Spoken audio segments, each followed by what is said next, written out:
Hello, hello, hello, and welcome to Rainbows Rising, where we ascend together. I'm your host, Rainbow Raja.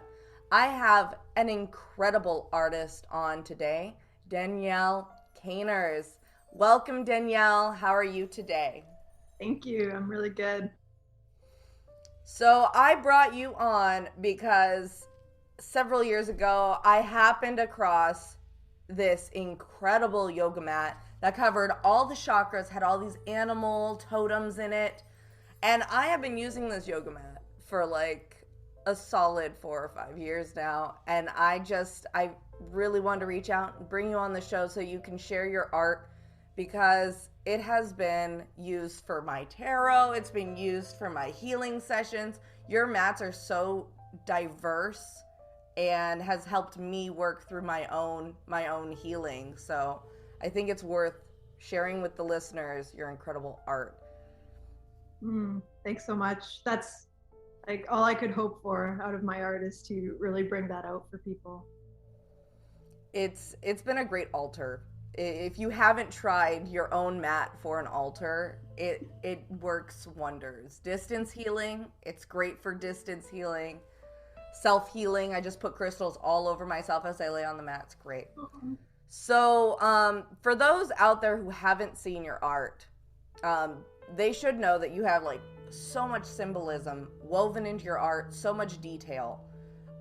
Please share with the listeners like what inspired you, how do you get into art, and really like what helped you transition from like just a normal artist to like this artist who creates these incredible tools for people to utilize in their life. It's a big journey. Okay, let's tackle this question. So I'll unpack it like step by step. Art's been with me since the wee years, and I think I picked up pencils and started drawing before I could even talk, and that was recognized in me, thankfully, and encouraged. And really, it's been with me all along, with very few pauses in between.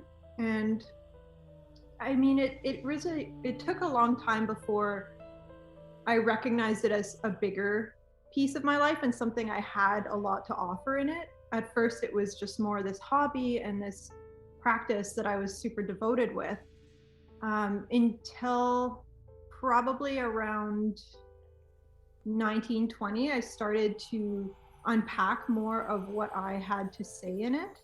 And it really wasn't until I started discovering disciplines outside of art that it blossomed. And I had a partner at the time who really called it out in me too. He saw what I had but hadn't fully manifested yet.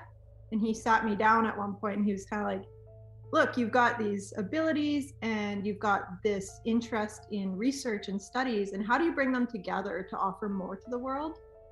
Mm. And it really sparked something. And simultaneously I sat down and I was like, do you realize what you're asking of me? Because what it would take to actually assimilate all these knowledge systems into art would be like this huge journey. So really that journey started at around 20 or 21, and it's been a journey of self-discovery and immense studies. I had to leave university so I could study in the capacity that's necessary to channel it into my art and to offer more than just pretty pictures, but teachings through the art as well. Wow, that's intense. Like having to leave school just so you can really master your craft and the amount of discipline and dedication it really must take to do that. Like I tell you, I've been working on a book and sitting down and writing a book is tedious. I can't imagine sitting down and researching for hours before even starting on the part I'm passionate about, the art part. Yes. So, this partner of yours inspired pretty much a huge life shift for you, and brought you to where you are now. So, on that journey, you must have assimilated enough of this research to create these yoga mats that at the time were distributed through Rave Nectar, and now you offer them, right? Yeah. The yoga mats were a very special opportunity for me. It came through a contact I had sort of over the years. I had traveled quite a bit, and um, they invited me to join this Kickstarter. And at first, I was actually in the middle of a move myself at the time, and I just had a lot going on all at once.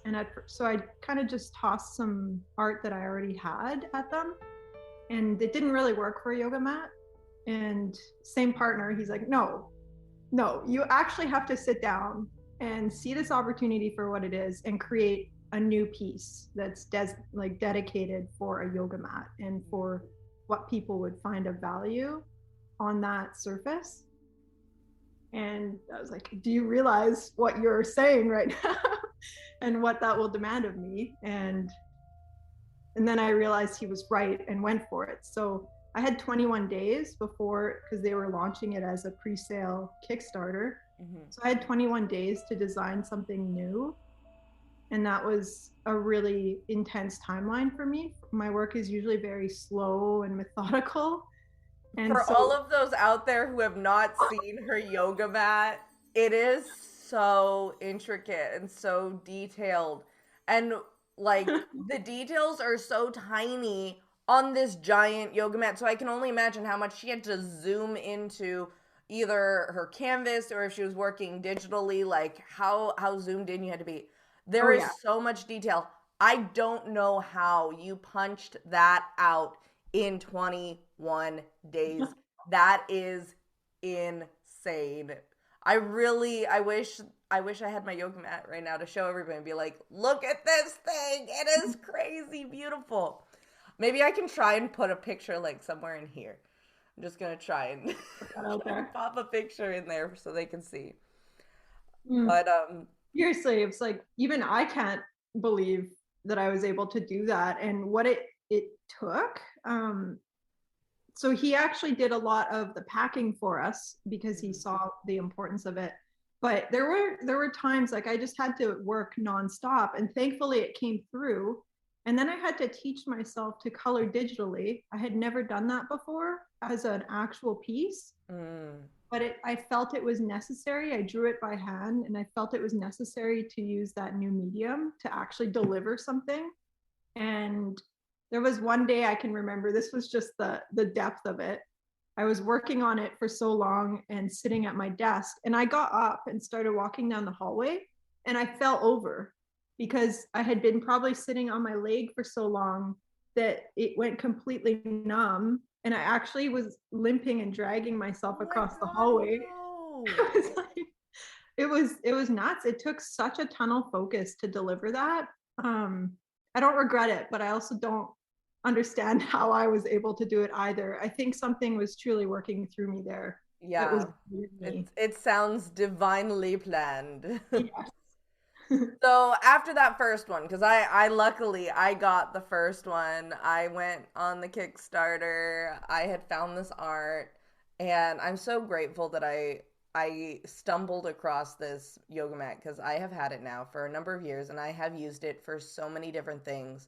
Like I said, I've used it as an altar. I've used it for my distance healings. I do crystal healing distance wise on it because it sets up the perfect layout for a person's body and where their chakras are, and you just can't help but utilize it that way. It's been so helpful. Plus I use it for yoga. Like I use it for its prime function. A little um, bit of yoga. and I know that I don't know if it was a year or two after you came out with a second yoga mat. I ended up purchasing that and gifting it to a friend because it was just so beautiful. Um, so tell us a little bit about what inspired that one because the first one was really animal inspired and chakra inspired, and the second one had so much depth, and it really did seem like you went into kind of like Buddhism and teachings there, some historical stuff. Totally. That one, again, I feel like something larger was coming through me because even the way it manifested was strange. It was going to be a collaboration with a big online platform. And so I created it knowing that I just wanted this piece anyway, regardless of how it manifested, but it was going to be cross promoted and launched as their official mat. And over the course of it, they basically just said, we want chakras, and I don't like repeating myself. So I really had to sit with that and figure out what more did I have to say that could fit in that dimension, and also offer new layers that other people that have the other mat would still appreciate. So I chose to use the tree of life concept and use the chakras as portals, as you're saying, into different teachings. And there are some correlations with the portals. I think I put the Akashic records, for example, at the sacrum. So it's that knowing of the wealth of everything, basically at the sacrum. I put the Buddha at the base, that sort of like rooted base of inner work. And it was also a journey through the elements and lots of cycles of birth and death, like many layers of birth and death throughout it.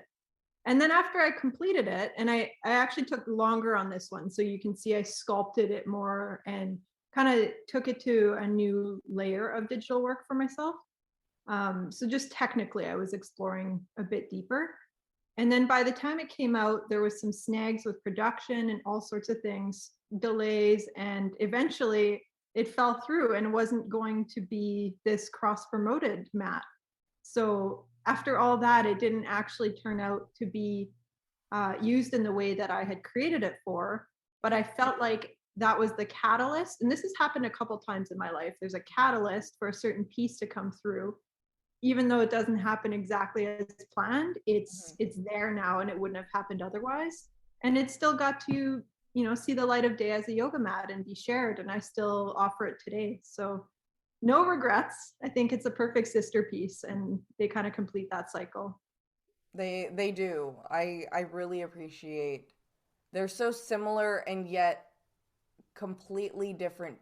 I don't know if teachings is the right word, but it really does feel like one is more, I do shamanic work, and my friend, she lives at a monastery and does a lot of like chanting and Buddha work. So I was like, oh, this totally works for each of us having our own mat. So I actually wanted to dive a little bit into that research that you talked about, and how do you incorporate your spirituality and this research aspect into, I guess, conjuring up art. How are you incorporating that, and how do you go about research? Like, if there's somebody out there who's like, I really am fascinated with this, I just don't know how to take it and run with it, I don't know how to develop on it. What are some tips you can give people out there who want to do that research aspect and really learn more about these ancient practices? I think that's a great question. It brings me back to that moment where I mentioned, do you realize what this asks of me? It has been a lifelong journey, and one that builds. At first, it's kind of awkward, and yeah, you don't know where to look. It took anytime I enter a new field, oftentimes I'm just at a loss for where to start, what resources to trust, where to even find resources. But it's this following a thread of curiosity, and eventually you find gold, and one piece of gold often leads to more pieces of gold, because gold will often refer to other gold in the sense of literal references. So check the citations in the back of books. Exactly. Yeah. And Gotcha, sometimes gotcha. they'll even mention in a book this person's research or all of that. Um, so starting a new body of knowledge, you kind of find that foundation. And I've done it for a few fields now. And you actually wind up finding, as with languages, there's these parallels and ways that one body of knowledge enriches the other. More logistically, I do a balance of reading, online courses, lectures, audiobooks, and I'm often listening to things while I'm painting too. So pretty frequently, I'm taking in more knowledge and wisdom as I'm creating. And it actually is really inspiring for me. I don't know if everyone's process suits that, but yeah, and it's just curiosity. What's your level of curiosity and how much do you want to take this in? And I think digestion time's important too. Like sometimes I get data overwhelmed, but you actually need time to integrate and reflect and kind of muse on it, and you find new you connect the dots on that musing time. So, Journaling too. so when creating any kind of art, it's important that you follow your body's, I guess, internal rhythm in processing so that you're not, pushing something that's not ready out. Is that Yes. good? Yeah, like it's yeah, just like the body. When you eat, you need to digest. When you take in information, you need to digest. And honestly, like balancing that with even working out and things like that, like using your body so that you're not always cerebral, but you're also in your body as well, and in your heart. Your heart's more the creative and the listening. So it's balancing your whole physiology too, so that you can actually integrate, because information is fine, but it doesn't become wisdom until it's integrated and used. Yes, yes. Learning to speak about it and journal and play with ideas and share them, that's when sometimes the real riches integrate as well. Interesting. So, are you keeping like daily journals on the pieces you're working on and like what comes up, what animals arise, and what symbolism comes up, what practices you find, and then you utilize them, you journal about it?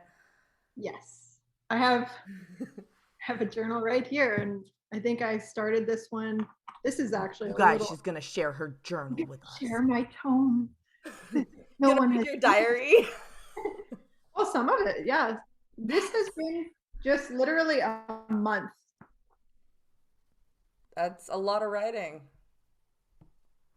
So, yeah. I find that journaling is a really great way. There's a lot of people refer to the complexity of the written word too. It solidifies ideas, specifically with handwriting, because there's that deep connection. So it helps to anchor ideas deeper and bring out new ones potentially. I love that. I love that. I know that there's been times when I really wanted to journal, I just didn't have a pencil, and so I just pulled out my phone and did a voice memo instead. That's That good. that did work. Yeah. Um, When you're in a bind, you should. yep, yep. The voice to text, Yes. then just print it out and paste it in your journal. No, then you rewrite it. That's Oh, the then discipline. okay, If you okay. want to go like all the Above way. and beyond, just make more trouble for yourself. All right. I'll sometimes rewrite. I'm serious. Like it's tedious sometimes. I understand if you don't want to. So I know before we started this episode, you were talking about a new project that you've been working on. Even last year when I first hit you up for an interview, you were working on a project then. You want to share some of these projects you've been working on, your process for them, and Whew. what you're most excited about sharing these new concepts, these new ideas, and what people can expect to, you know, take from them. Yes. Oh, it's been an intense last 4 years. I'll tell you. Uh, there's been a project that I've been working on solidly for 4 years, maybe getting close to five at this point. And it's like you were saying, it took me a year of studies before I even started to put pencil to paper on this one. Mm. I call it cosmologia, and it takes people through the cosmic myths through the eyes of our ancient civilizations through time. So it's cross comparing the way the cosmologies are oriented for all the major world traditions, from our local indigenous to China to India and beyond, and puts them together into this eventually. So it started as, I'll work up to that. It started as 12 mandalas for the zodiac, and again, amalgamating all the symbolism from different cultures. And those 12 are actually pieces that most people don't know are actually going to fit into a super drawing of the cosmos as a whole mandala. So it's like the entire symbolic cosmos That's actually portrayed, cool. yeah, as a huge piece. And it has tested me beyond anything I thought I was ready for, and has taken way longer than I anticipated. I haven't been able to really show much or sell any of it for the past few years, and Universe has absolutely supported that in wild ways that I could not have expected. I did not properly plan for that financially or otherwise, but it's all working. And I'm really excited. I'm bringing it together as a book and as a Kickstarter. It'll have some really exciting side goodies as well that I'm just preparing right now. The final wheel is all that's left to do. I've unfortunately, well, I guess not unfortunately, I fortunately had to take a short break for it because I got a painting commission um, that I really wanted to take on. So I was balancing the two, but I found it was a little hard because they're so different. So I've taken a small break from it, and I'm almost done and will be ready to go full force into it and not allow any more things to slip into my schedule until I bring it to the world. So Oh my I'm goodness. excited. So this big book, it's gonna have your art. Is it also going to have like the stories of all these cultures? And oh my gosh, And I'm so excited. hundreds of process drawings that came together in just in preparation. So tons of background research, the story, the how to, like the artistic process, and everything in between. So I am so excited. You have no idea. Please email me when this is ready. I want it for my shelf. absolutely, I will let you know. Okay, so it sounds like you had to do so much research because really there are hundreds, if not thousands, of different cultures and different spiritual practices and secret myth stuff on all corners of the world. Like even Hawaii has their own culture entwined and all that, and Japan. I mean, all the individual countries. I mean, did you go that in depth to every country or just kind of regions? I The big took ones. on most of the major ones. Okay. In order to keep it concise, seeing the ones that have been adopted the most broadly. And Okay. a lot of them have similarities too. So it's really incredible to see the parallels of different cultures. So as long as I have, the different regions sort of represented, I felt that I had a pretty comprehensive model.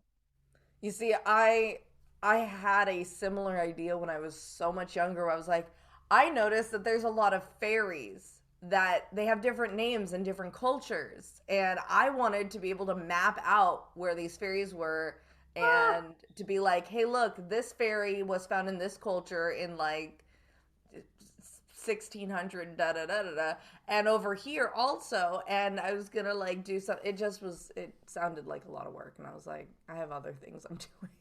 ah. But I hope someday we have somebody who goes on a tangent and does that, because that would be so cool to see where all the fae, lived, and all their connections to all the different regions. I think I have a book recommendation. I don't have it on the top of my head, but I'll mention it later. Oh. I appreciate that. I like fairies. They're fun, and sometimes not so fun if they take Oh your yes. wallet or your keys and put them in weird places. I'm dealing with that presently. They have taken my wallet and I don't know where it went. It was in my purse, I promise. That's what I get Maybe for they'll bring them back or bring it back. you guys, I need that. They don't care. They don't care. So, all right. So you've been working on this big old book, this huge book. Are you putting practices into it, or is it mostly just like the historical references and your remarkably detailed art? I'm going to center it around the artistic journey Mm-hmm. and some ancient wisdom. I'm still kind of figuring out how much text I want to to invest into it because I also want to be painting more. So I want Absolutely. to, yeah, just balance how much of the writing that I want to infuse into it. But it'll be mostly historical context, symbolism, and just the really meaty aspects of the foundations of these cosmologies. That's really cool. Lots of art.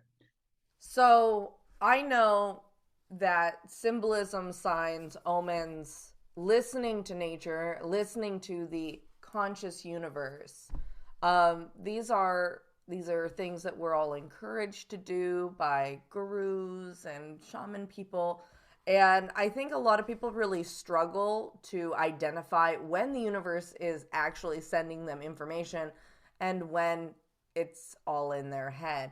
So, how do you know when the universe is sending you a sign? And when do you know that it's not a sign? Very good question. Hmm. It's kind of hard to describe because it's like I feel it as a felt sense, is how I've heard it described. Um, I think the major piece that can get in the way is the infamous ego, which is really just tuning into what we want to hear in order to inflate ourselves, which is usually just a compensation for feeling small or feeling insignificant, right? Mm-hmm. So tuning in for me, I think it's important to have a good relationship with your body and your gut to start with. And I feel like things like trauma and poor diet and various different things and just numbing oneself in general, like in a screen too much, and all the things that shut us down Mm-hmm. actually reduce that valve and that ability to have that relationship with those messages. So anything we can do to just embody ourselves more. So even just spending time barefoot in nature is a great one. And eating cleanly, meditating, keeping our mind clear, giving ourselves time away from the screen, that already sets a baseline to be able to tune in. Mm-hmm. And then we can really feel, okay, is this something that is calling to me? It won't often, like, it won't always be fun or easy or even that inviting at first. It might actually be a big challenge, but it's something that you're uniquely here to offer. So, yeah, I think it's important to have a good relationship with self, with our inner voice, our personal blocks, where our ego gets in the way, and clean ourselves so that we can tune into that, and it gradually builds. Mm-hmm. And maybe, I guess, again, that curiosity, the more we can just listen without attaching to things too much, I think the more it becomes clear, because something will continue to come with time. Like it'll keep knocking if it's meant to be. Um, yeah, I don't know. I like that. The A it broad keeps knocking. answer. It's that little annoyance in the back of your mind. I've had that. Yeah, Yep. and it hasn't always been easy. Like for Cosmologia, it felt important, and I was kidding myself that I could do it all in a year. And I always say like that's just what I needed to believe in order to even start the journey. And here we are 4 years later, and I'm still very much on the journey. Well, I have to say it must take so much personal, I guess personal just gusto to get down and grind for 4 years straight. I commend you. Like that is remarkable. I can't imagine just working on one project. I have a little ADHD, so I mean that idea of just sitting and grinding on one project is that would give me so much anxiety. Well, it's been cyclical too. It's like it's not always something that I'm happy to do because it takes that recommitting all the time. Yeah. And for example, this past week, I think I mentioned it in our email, I I just decided I do this every now and then. I do solo cabin retreats where, to the best of my ability, I block out the outside world in order to just go in. And these are rich times actually for doing that studying and the art and everything in between. It allows me some good focus. But one of the teachings that I just learned is there also needs to be yin for the yang. And I've been going nonstop the past few days, and my eye started really hurting yesterday, and it was basically my body saying, nope, you're done, you need to take a break now. And at first I was like, why is my body failing me? But if you can just listen to the messages and just actually take care of yourself, then that's often valuable. And we need to replenish as well in order to keep that commitment going. Yep. Yep. Yep. Our bodies send us messages like all the time. If your body is like starting to poop out on you guys, that is when you just cancel things. You just say, "You know what? I gotta go. So Have sorry." a bath. Take a bath. Yep, I did that yesterday. I've been, during COVID, I have a daycare for my youngest. She's 2, and my eldest, she's 7. She goes to school, but I spend all day with them every day. I'm tired because I also do this and my clients and my writing and my Yep. children. And we have no babysitters. So I know yesterday I was feeling it. I was like, I need this. Mm. And luckily my partner was like, I'll take over. You go take a bath. So I went, I took a bath. I actually have a guest coming on in a couple months. She does all the music for our intro and outro for Rainbows Rising.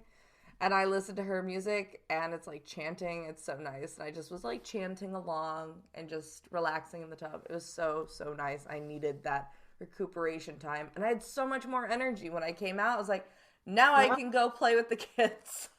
Yep. That's like true yin refueling. It's Yep. all part of the cycle. That's Yep. beautiful. And it's important. It's important to nurture that side of yourself.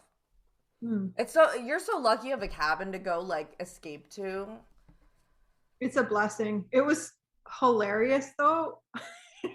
I had to earn it this time. We got a lot of snow and it's minus 30 Celsius without the wind right now. Hmm. And I had to hike knee deep to get into the cabin. And I was like carrying my jug of water and my art and my lights. Jeez Louise, I how far do you have to walk? um I don't know, like I don't know, 50 meters? No, not that much. I don't know. It was, a decent driveway. Okay. All right. All right. Yeah, I almost fell over. Well, I'm But glad you're safe. I'm glad you didn't get, piled under the snow. Sounds like it could have been dangerous. yeah, but it is a total blessing to, yeah, have that space to work in. Awesome. So, with all these signs and all the synchronicities that come through to all of us, right? What are some signs and synchronicities coming into your life right now? And like what are they saying to you? Like what should we be excited to see for you? In my Besides the personal, giant book. We already know about the giant book, right? yes, well, the giant book. In my personal life, um, that's what you're asking. Oh, just in general. I'm just curious because you have so much symbolism and all of this like information in your work. So what are you utilizing that for right now? Like I'm super curious how you apply that to your life. Well, the book is a big one that is being channeled.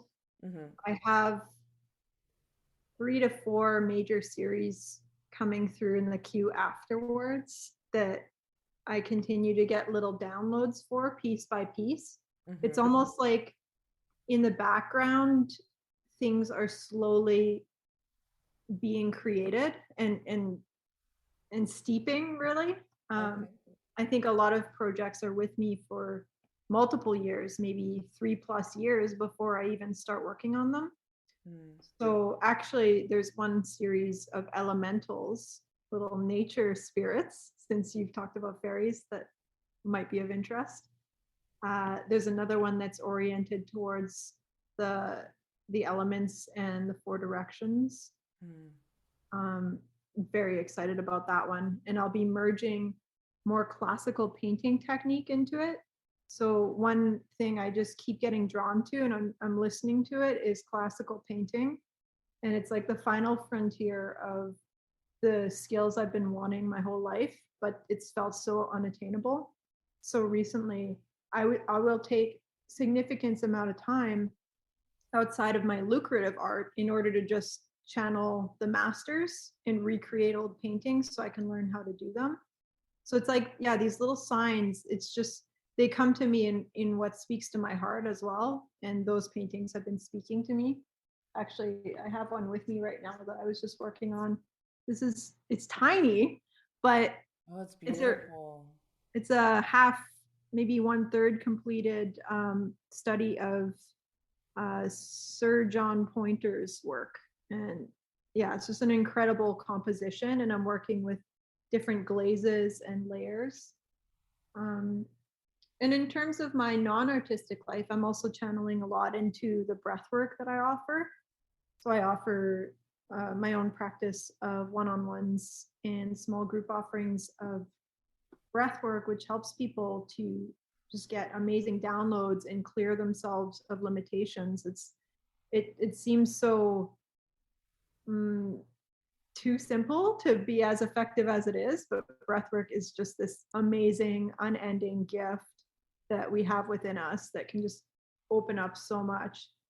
So I feel like they're all just like cosmic winks from the universe that come to me of just, this is what you're meant to focus on right now, and just roll with it.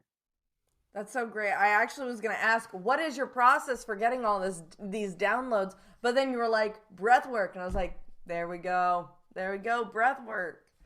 Yeah, breath work, daily meditation, taking breaks for dance and working out, like just making myself more receptive and expansive in order to tune into that. And even just listening to, like, they just keep coming through, like the right books come to me, the right lectures, and just being quiet enough to know when those are worth paying attention to.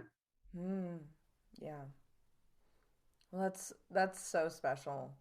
I would love to explore breath work with you again on another episode because I use breath work for myself. I never have taken any official courses. I learned some Reiki breath work practices and just some basic ones, but I know that it has been profound in shifting my own reactions into non-reaction. Yeah. And it's really milded out all of my internal trauma junk. Mm, It's been so helpful and healing, and I would love to be able to offer that to listeners for the future to go deeper into breath work. totally. Yeah, it's really a way to enter into a deeper layer of the nervous system and unlock all the stuff that regular life kind of in doesn't give us space to release properly. Yeah, we have a lot Starting of very young. distractions. We have so Yeah. many distractions as a modern society. Yeah.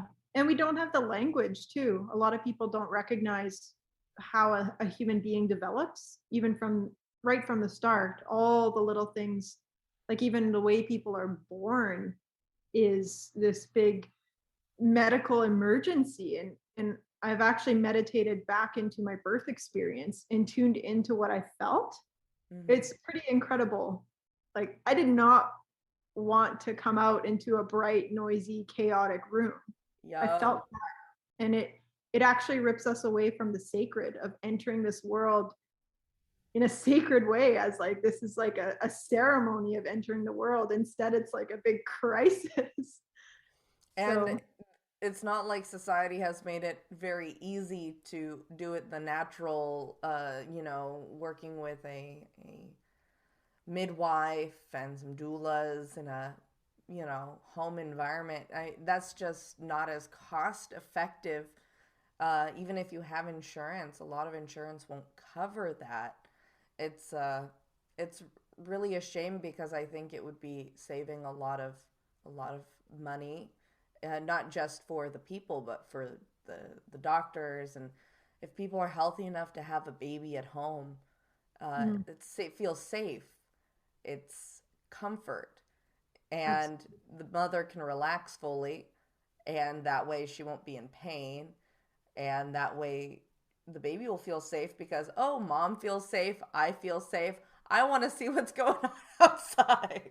yeah, Instead of, mom stressing out because the doctors come in how many times to check on her, yeah, and some strange nurse is now poking her with God knows what. And they've now asked me how many times I wanted to have a C-section, even though I already told them I didn't want a C-section like 50 times, and it's on my birthing plan that they've had for 2 months prior to this day. Yeah, yeah, as you can tell, I've been through the experience.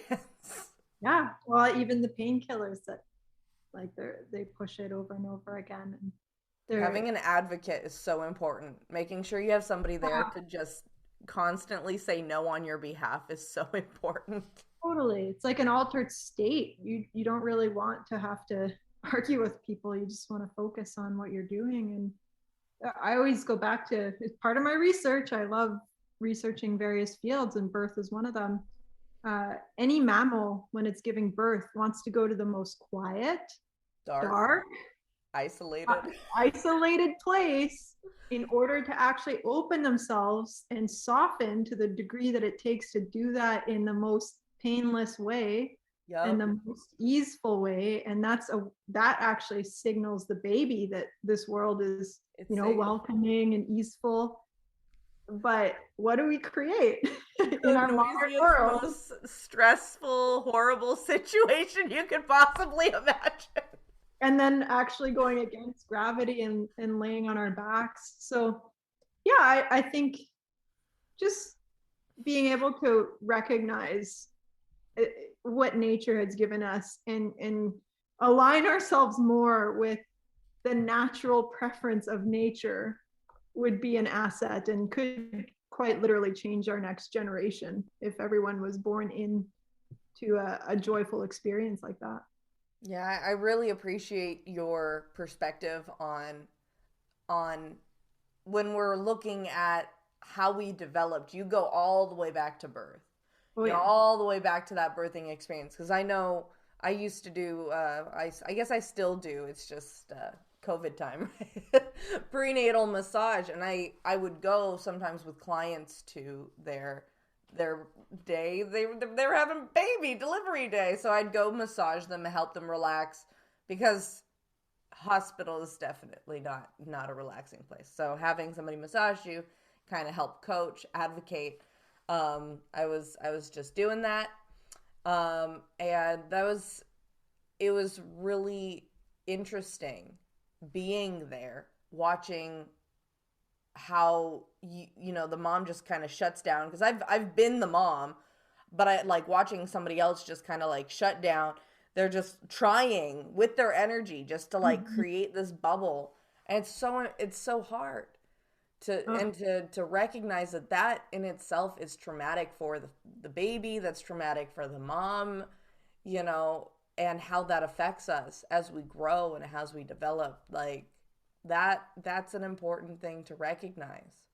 and like it takes away the power from mama too, because like I just have in my mind, I don't know what culture specifically it's from, but I believe Mesopotamian or one of those cultures, but there's this like really ferocious crouching, she's like in a squat position birthing, like a power mama, and she's squatting, which is a natural like position to be birthing, and she's in her power. It's a very iconic sculpture. And yeah, I really think that that's an incredibly important piece. And even beyond that, the energy in which a being is brought into this world, like the conception of the baby and what it experiences in mom's changing emotions throughout the gestation. All of this has an impact. I totally agree. I totally agree.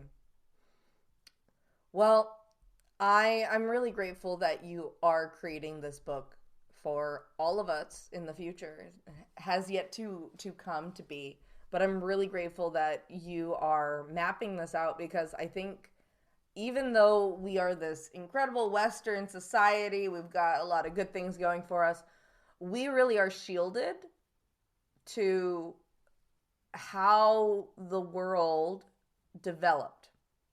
Yeah. We are fed a certain story, um, and everything else has been forgotten or negated, depending on how you want to describe it. And I think it's so important for us to be given these resources to see how things really developed and how these practices affected these communities and what it really was like, the pros and cons. Because there were cons in some of these societies, human sacrifice being one of them. I don't know if that worked out so well for everyone. But it's good just to know what we've been through as a species developing, how we all started and how we are moving into this new era, hopefully for the better. Totally. I think the more we zoom out, the better off we are. Because if we're just operating under the premise of the last 100 years, we're actually infantile in a way Mm-hmm. because we're not standing on the backs of our elders that have paid very keen attention over thousands of years. They were charting stars, amongst other things, in order to really understand what it takes to sustain life for many years to come, many generations. They would oftentimes think 7 back and 7 forward in terms of generations. And where Yep, are we that's how today? ancestral healing works. You heal Yeah, 7 generations back, 7 generations forward. there we go. So, yeah, the more we can zoom out beyond our one lifetime, the better off we are in this lifetime and the better off we leave all other lifetimes. Yeah. And that's part of looking at the stars and the symbols as well. All of these wisdom teachings are embedded into that. Yeah, if we don't zoom out, we're also very, very likely to repeat past mistakes. It might not even look exactly like those mistakes, but the energy will be there because we're just overseeing it. We didn't learn the lesson because we're not carrying the lesson forward into the future. We're just Yeah. going to keep reliving these milestones of the past. You're making me think of a person that jumps from one relationship to another, hoping it'll be different and recreating the same pattern, right? And we have we have tools and we have inner work to do in order Yeah. to not create that on a personal level and on a community macro level. I actually know a lot of people who have done that where they're in a relationship and then they jump to the next, and I'm always like, "Hey, you guys, I love you.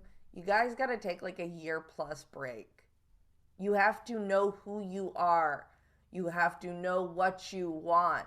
You have to know what you're looking for." Yeah, We all have you have to be so specific when you're looking for someone yeah, or when you're looking for something. The yeah. universe can't give you signs and can't send you messages if you have tunnel vision. If you're not listening. That too. Or if you don't even know what you want, you're just like, "Give me anything." Yes, which is again the reactive sort of approach as opposed to responsive, which is when, yeah, you're tuning in deeply and coming from a space of clarity and zooming out beyond yourself too. Yep. Yep. So important. So important. Oh yes. So, this is the moment. This is the moment where I ask, do you have any offering to give our listeners, anything that will just really give them a leg up in their lives, in their ascension, in their spiritual practices, that's going to help them, on their path to greatness.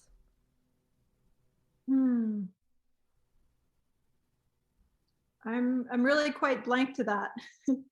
I feel like it's so unique to each person. I don't know if I have any one thing to offer specifically. Remember, this is your offering. What do you have? What is your little seed of wisdom you can hand off? Or discount code or whatever it is we're doing today. That after, but first I want to tune in if there's a message coming through.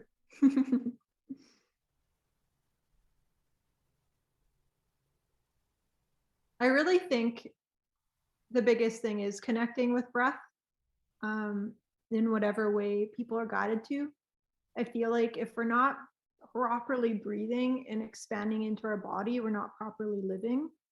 So even if someone just takes 10 deep breaths first thing in the morning, just like full expansion, you're already starting your day off that much better. And by breathing fully, it ensures that you're living fully. And so any step you can take to fully expand in your body is a great step. And then there's endless permeations of how you can work with the breath in more profound ways. And second, as you were talking about an offering, we talked about it earlier. I do want to offer a discount code to anyone that wants their own yoga mat to bring into their home and their practice. So I'm going to offer $15 off on a yoga mat order through my website, and you can just use the code RAINBOW to get that. Rainbow. So just I will leave her link in the description below, and the code I will put next to it. You guys just go and place your order. I can tell you these mats are incredible. The one I have has suede as like the top. You just spray it with I have like a little water sprayer. You just spray it with some water and it gets super grippy, and they're machine washable. And I use my mat, as I said, for so many things, and it's so worth it. It is so worth it. I am so happy with the purchase I made many years ago. Yeah, they're very durable, and they're made of tree-based rubber, so no PVC, no phthalates, non-toxic water-based ink, and technically biodegradable. I don't recommend burying your mat No. because they have great use. And hopefully they'll serve for years to come. I've seen mats live for sure 5 years of aggressive use and most likely beyond. I know my mat is going strong, going so strong. I'm probably going to end up going and doing yoga on it after this episode. Yes. Well, thank you so much, Danielle, for joining us and for having this incredible journey of a discussion about, signs and your incredible research work that you've been doing, and going into the healing of our births. I did not expect that going into today's episode, and it was great. Thank you so much for joining us. Thank you guys out there for listening. Thank you guys for coming week after week after week. Thank you for subscribing and sharing the podcast with all your friends and relatives. Please do that. And for reviewing. I deeply, deeply appreciate when you guys are able to share and let people know that I am here. Thank you guys so much, and keep ascending together. Have a good day. Bye.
Are you ready to ascend to the next level? This is Rainbow Raja, your spirit guide calling. Please be sure to keep all arms and legs inside your vessel at all times. I'm just here to remind you to take some time today. Support Rainbow's Rising podcast. Go. Join the Discord community. Check out the Patreon. Get some stickers, custom tarot cards. Check out the merch. The merch. You know you want to. Go connect with Rainbow Raja. Maybe even get a session. Who knows? Your support helps make this show possible. And she loves to support you. Help support her too. Once again, this is Rainbow Raja, your spirit guide, guiding you to your ascension.